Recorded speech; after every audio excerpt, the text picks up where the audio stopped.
Let's discuss a huge concept in JavaScript, objects. We've already talked about other data types such as strings and numbers.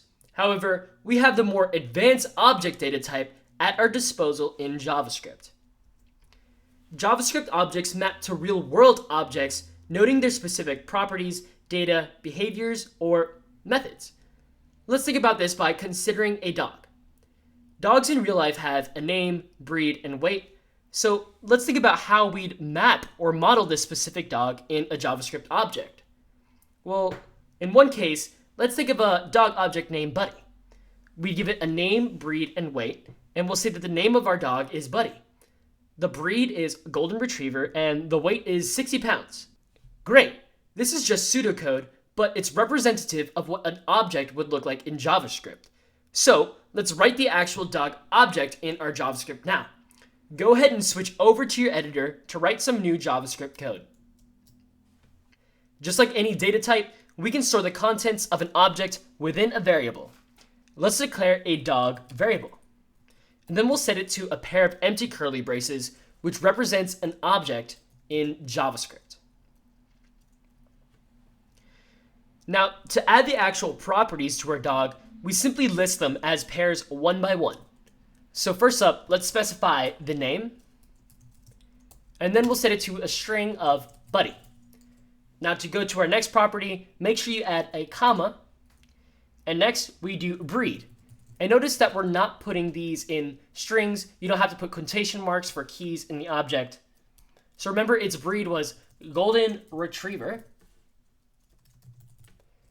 And then we have a weight property, which we decided was 60 pounds, which is about the average weight of a Golden Retriever dog. And as a result, you should end up with an object that looks just like this. Excellent. Let's overview how the JavaScript object looks. Notice that for the key names, it's not a string. We don't use quotation marks, or we don't have to use quotation marks. And JS knows to use a key in here as a proper key for what we specify after a colon.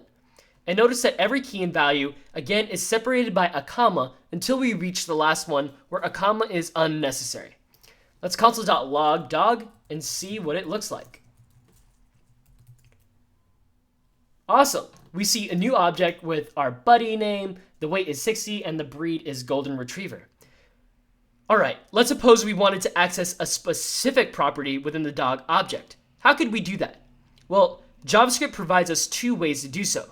First, you can specify the name of the object followed by a period in the property that you want and access that relevant data. So we can console.log dog.breed instead and find Golden Retriever.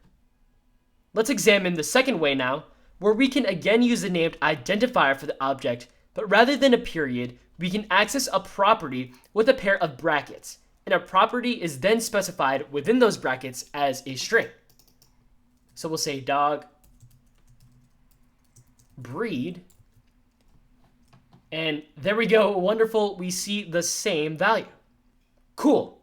We can even add methods or functions to this dog object now. Let's add a bark key